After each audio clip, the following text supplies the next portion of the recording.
So Disney is firing a bunch of people at Marvel, both at the entertainment division, Marvel Studios, and at the comic book publisher, Marvel Comics. And we're finding out who some of the casualties of these firings are. And one of them is David Gabriel, who's the head of sales at Marvel. Now, this means something. I feel like I'm making the I'm making the mountain out of mashed potatoes, but I feel like this means something, that this is pointing toward whatever future plans Disney has for Marvel Comics. I just don't know what they are yet. It could go a number of ways, but I don't think Marvel Comics is going to stay on the same path it's been on, right? I think there's definitely something up. I think they have a plan, and it might not be a good plan for a lot of people at the company. Now, I've been talking about for, oh my God, since 2018, I think I said something about it.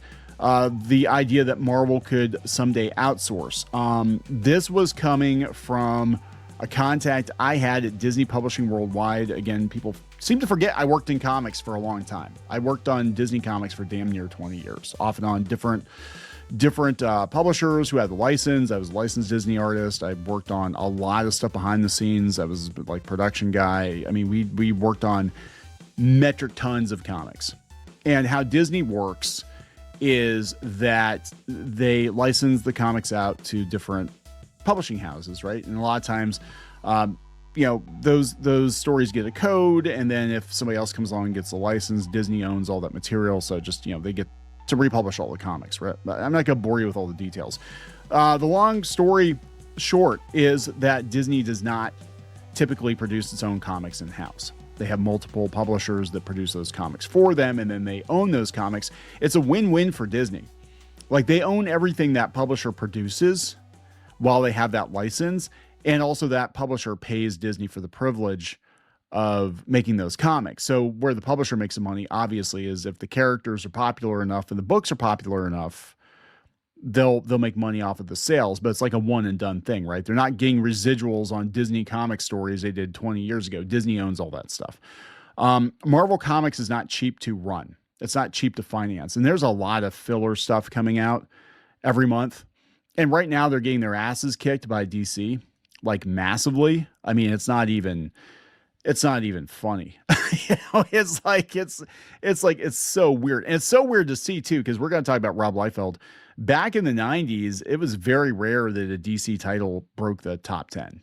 It was all Marvel. Like, the kids were all reading Marvel. The old men read DC. And that's the truth. And if you're saying it was different than that, chances are you're old or misremembered, or you're reading something on some blog somewhere. As someone who is a very, very, very avid comic book reader / collector, mostly reader, in the 90s, especially the early 90s, I can tell you everybody was reading Marvel. Nobody was reading DC. DC was lame. Nobody read DC Comics. That's why they had to kill Superman and break Batman's back and split Superman into two different characters, red and blue, all these stunts to try to get people to start reading DC Comics. They would change up the art styles to try to look like Marvel. DC did start to come into its own in the late 90s. I know Kyle Rayner, Green Lantern, did pretty well, if I remember. But I was never a huge DC guy. Like, DC just, to me, seemed very old compared to Marvel, because there's all like really cool stuff was going on with Marvel back then. It was hard for me to get into because there was so much baggage, right? I mean, decades of baggage.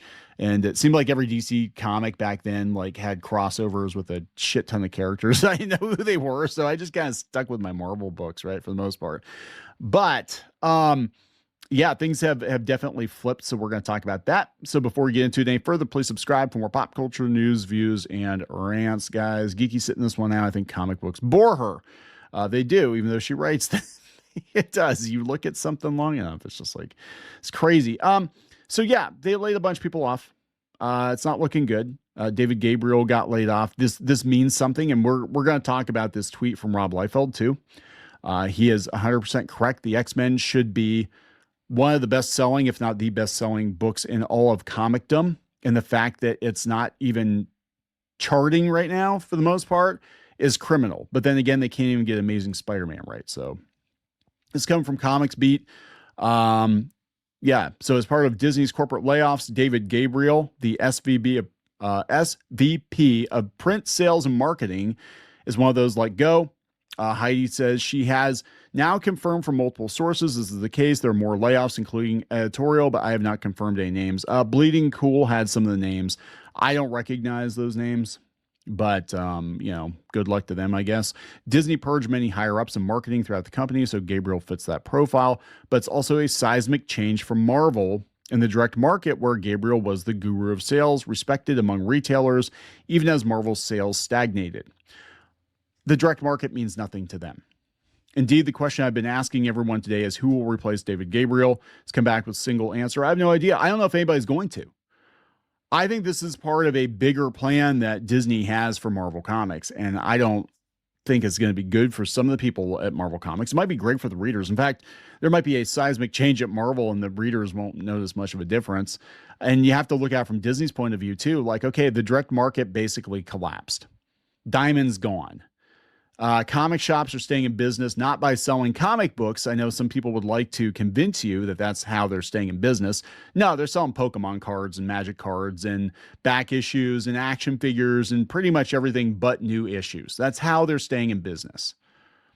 And so I would say they're more of a hobby shop. Tabletop games, hobby shops, nerd shops, geeky flea markets, whatever you want to call them.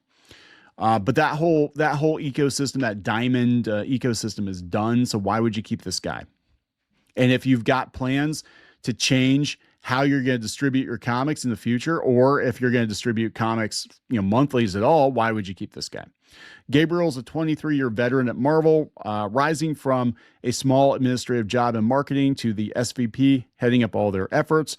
Prior to Marvel, he was best known locally as the founder of the New York City Comic Book Museum, an aspirational project that never came to fruition, but shows Gabriel was a comics lover first. Well, it's a good thing to be, I guess, if you're going to work in comics. I don't know if Disney cares that much, so I'm going to be real with you. I think they're going to look at somebody that's like, drive the numbers.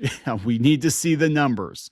The 23-year ride followed his one marked mostly by success, as Marvel was the #1 publisher for as long as there was a sales chart. Not now.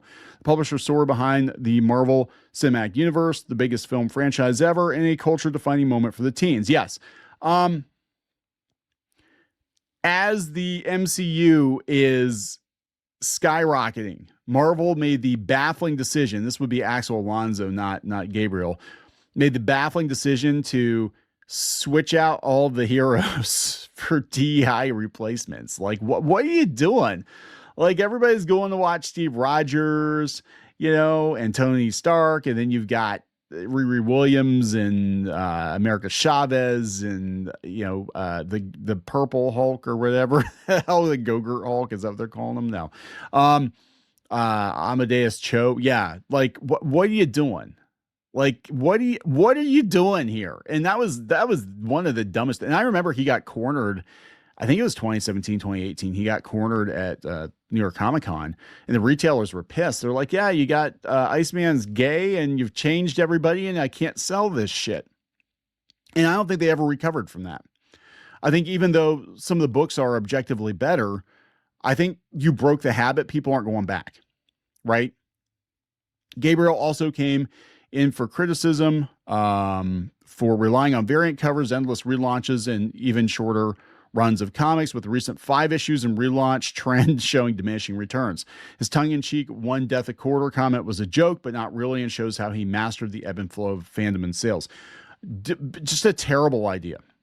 I mean, this just shows, like, look, this shows where Marvel's at. If you were actually running a fair race and not relaunching every couple of months, and these titles were still using their legacy numbering, most of them would have been canceled, and Marvel would be in deep shit. They need the variant covers. They need the relaunches. They need the deaths and the shock. And I really do think that some of these crazy ass decisions are driven solely by bumping those numbers up. And I have to wonder if he was given the talk, if Disney gave him the talk, like, hey, get those numbers up, buddy. You're not getting any coffee. Coffee's for closers. You get those numbers up or you're gone. And, sometimes it doesn't matter. Sometimes they give you, in corporate, sometimes they will give you a task that literally cannot be completed. It's impossible, the impossible task. And the reason they do that is so they have a record that we told you to get to XYZ thing or to bring in XYZ revenue. You were unable to do so. We're firing you. We're laying you off. And now we can cover our ass for that because you did not meet your performance expectations. I think they gave him an impossible task. And the fact that DC is kicking their ass right now just gave him a reason to, get rid of him, right? Despite the criticism, Gabriel definitely had the trust of retailers. After their previous icon, DC's Bob Wayne, retired, Gabriel became the de facto leader of the direct sales market, RIP, with retailers ordering more Marvel comics just because it was Marvel Comics. The last year showed more cracks than ever in the Marvel sales formula. DC overtook them in the top 10 and got all the attention and new fans, even as the MCU was also showing its age. Yeah, so it was just kind of a 1-2 punch. Marvel seemed unable to pivot beyond its long-established and stagnating content mix. Gabriel's presentation at this year's Comics Pro got low marks from retailers I spoke with, and he only stayed for a day at the conference, and Marvel did not do roundtables unlike other publishers. Yeah, what were they going to say? Sorry, we suck. sorry, we don't have anything to compete with absolute Batman right now. Have you read Spider-Man? Do you like Paul? What do you think about Paul? Paul's cool, right? Yeah, so I think this is pointing to a future, and I think Gabe Hernandez here, who I would recommend following him on Twitter, is also talking about it. And he said that he thinks that maybe Marvel is talking to Robert Kirkman. Now, I know there's some bad blood there, whatever. No, money talks. Look, I just know how Disney operates, and I know what I've heard. Okay, and this was years ago, but I think those people are still at Disney Publishing. It does not make sense. Marvel Comics does not make sense in the Disney Comics publishing ecosystem, right? It doesn't. It's like there's nobody at Disney. I mean, there are people that like Marvel at Disney, right? But I can tell you, there's nobody at Disney right now who's like, you know what? Yeah, I know we're going to outsource all of our other comics all over the world to publishers, whatever, but we're going to leave Marvel Comics alone, even though their sales are down, because we really like Marvel.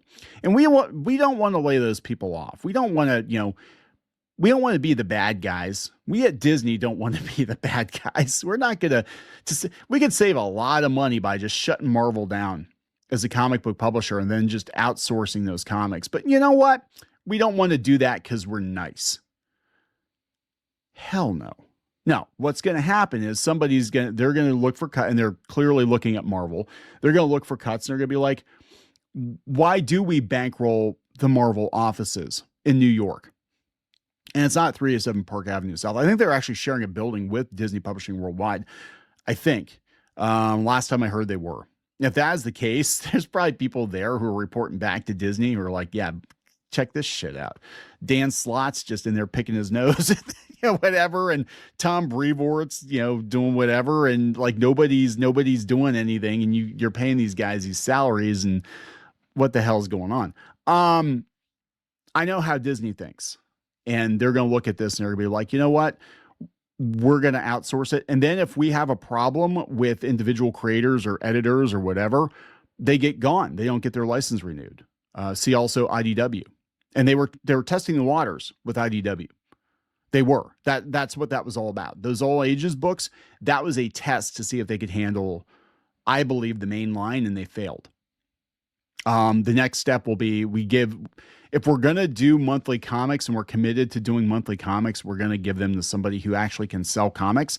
And honestly, Kirkman makes sense because Skybound's selling a lot of comics. And in no scenario should Transformers and G.I. Joe outsell the X-Men, outsell Spider-Man, because they were always like D-list comics, even in the 80s. I love Transformers and G.I. Joe. That's how I got into reading comics, right? Because I played with the toys, I watched the cartoons, I saw the commercials. I bought and then in the Transformers and the G.I. Joe comics, they had ads for like the X-Men and all stuff. I'm like, wow, that's pretty cool. There's a guy with claws. I wonder what his deal is. Oh, he smokes a cigar. Ooh, that's edgy. Yeah. So they shouldn't be outselling the Marvel titles, but they are, right? They're doing really well, relatively speaking, and they're not doing as well as they were. But like Marvel they just keep shooting themselves in the foot. They had a good thing going with the Ultimate Spider-Man. They canceled that. right? I mean, it'd be very easy to get old school Spider-Man fans back on board. I just undo one more day. I mean, that's all you got to do and fix the X-Men. Just fix the X-Men. It's not hard to get the X-Men right. X-Men 97 did it. It was really damn good. And I'm sorry, I know some people didn't like it. They're like, it was woke. And but most of X-Men 97 was taken directly from the comics. So if it was woke, it's because the comics were, or whatever. Most of it was taken directly one-to-one with the comics, and I fucking loved it. So whatever. We're allowed to disagree on that. But they are capable of getting the X-Men right. They're just choosing not to.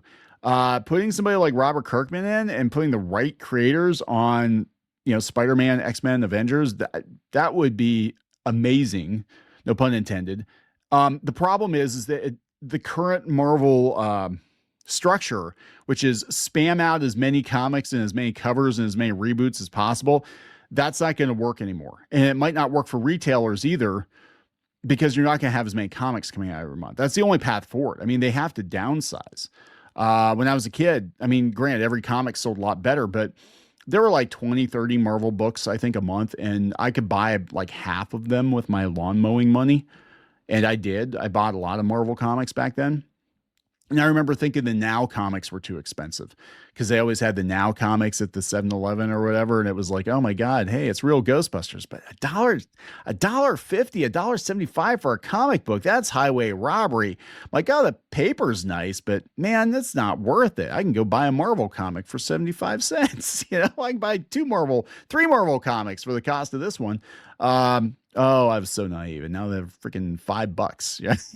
For a pamphlet. It's just not a good value proposition. But the way that Marvel's doing things right now, it's not sustainable. DC, basically, it's kind of the same thing, but the Absolute line, or at least Absolute Batman's basically carrying DC. And I could see after the Ellisons buy Warner Brothers that shit's going to change too. Just be prepared. Be prepared for a future. Now that Diamond's gone, it's easier than ever. Be prepared for a future where we don't have as many monthly comics. We still have Marvel and DC comics. There aren't as many of them, and they're not coming from the companies themselves. They're licensed. That's the only path forward, I think. And that's going to mean a lot of jobs lost. And that's probably, I'd say it's going to mean a lot of comic shops close, but they're already living off other shit anyway. I mean, if you didn't pivot out of new comic sales 5 years ago, 6 years ago, you're probably not in business anymore. Rob Liefeld said that I can't believe people are giving Rob Liefeld pushback. I mean, this guy was there, ground zero, when Marvel was at its height in sales. And he was part of that. And he got himself a good deal out of it. And they still shit on him every day on Twitter. It's, you don't have to like him. You don't have to like the way he draws things. But the guy was there. He knows what the fuck he's talking about, right? Rob Liefeld put out, here's the thing with Marvel Publishing. The execs know they have issues. They know X-Men has stalled out. I'll quote if I have to, but I won't. I've spoken to guys that are there. I've said it for years. They just don't have the horses. Super sad. Yeah, who the hell would go work for Marvel now? Who would work for Marvel or DC? I've said before, I think it's all tied to revenue. I think the reason they got the people they got a couple of years ago that basically helped, put down Marvel and DC Comics as being viable for the most part, they got those people because the page rates were so low, and they basically got what they could afford. So they were hiring people out of like web comics and stuff who were just happy to be there. $50 a page sounds good to me. That's better than working at, retail or whatever. And that's what they got versus like, oh yeah, if you want this guy, you got to pay him, $500 to $1,000 a page. Right. But you'd get that back. And now I don't think anybody is probably paying for themselves except maybe the people working on Absolute. I mean, it's not good. It's not good. But yeah, they're giving him all kinds of pushback here. He said the fix is easy. It's sad because for people who were around back in the day, the X-Men were so effing popular. People have no idea. If you weren't there, Rob is not wrong. I mean, Deadpool was popular, but Cable was actually more popular than Deadpool. Cable was crazy popular. X-Force was crazy popular. Yeah, well, this is late 90s, I think, because they have Squirrel Girl and stuff, but Cable, yeah, Deadpool and Gambit before Cable. War Machine. Remember War Machine? Yeah. Bishop. Yeah. Bishop was popular. They were all popular, right? This is late 90s, though, obviously. So great. Sad indeed. I just watched the first episode of X-Men 97. Yeah. It's so awesome. It's right there. Yeah. All you got to do is do more of that. Well, that was the thing that like they did the X-Men 90s comic line, and I expected it to be a throwback to like the Jim Lee era of X-Men. And it was like a parody of X-Men or something. It was some dumb shit. I was like, what are you doing? What are you doing? It's like right there. John Byrne had the right idea, right? Just continue X-Men at their peak. Just kind of pretend all the new stuff didn't happen. And he did that fan comic. And now they're publishing that officially, but I don't think Marvel's doing it. I think it's like Abrams or something. I don't know. Somebody else is doing it. But that's just forget the last 20 years. Actually, if it were me, okay.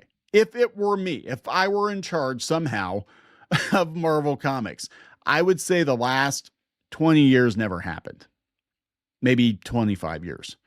It'd just be like, you know what? We're going to pick a point in Marvel Comics and we're going to say, we're going to continue the legacy numbering from that point on. And we're just going to pretend the last like 20 years never happened. And we're just going to continue from there.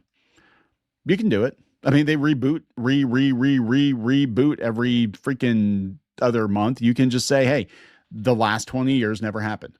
It was an alternate timeline. It was an aborted timeline. It was a Franklin Richards thing. I don't know. They come up with an excuse. Just it was the bad timeline. They did it with the X-Men movies, and we fixed it. We fixed the MCU. It was actually my idea was it was Mephisto. Like he made the One More Day deal, right? But he was going around making a bunch of backroom deals with a bunch of characters. He fucked up the whole timeline. Well, you take him out of the equation, you undo all those deals. Everything goes back to the way it was about 20 years ago. I mean, you move the timeline up. It's modern day, but it's basically, you know, everything, all the shit that's happened in the last 20 years, you know, especially since the Disney era has not happened. And you just continue from there and just be like, yep, you know what? We're just going to continue from like, 2000, 2004 or 5 maybe, and just say, yep, this is where we're going. Maybe go back a little bit further. I don't know. But yeah, it's sad because it's so easy to fix Marvel comics. They're just willfully, and you can see it in Tom Brevoort. You can see it in his attitude in the Substacks and stuff. They don't want to fix it. They don't want to fix it. And it's like, now it's going to bite him in the ass. Maybe they'll want to fix it more that people are getting fired. I don't know. Yeah, here they're trying to be like, LMAO, buddy. He was insulting Marvel and Kevin Feige. That's why some losers who hate and then come back to support Marvel are just fake fans and useless people like him. Rob Liefeld, right? I have lifetime contracts with Marvel. Established my deals with them in the 90s. I get paid all year, every year, whether I like their work or not. Have a great weekend. Yeah, and he made bank on the Deadpool movie. God, these people are so... For all the people talking about being fake fans, like, do you have no fucking idea? You know, you have no fucking idea of what Marvel was like in the early 90s. It was insane. And I got to go to the bullpen back then, too. That was pretty cool. I was in high school. I got to go to the bullpen. It was crazy. It was busy. It was awesome. Anyway, I'm going to wrap it up. Please subscribe. We'll talk later.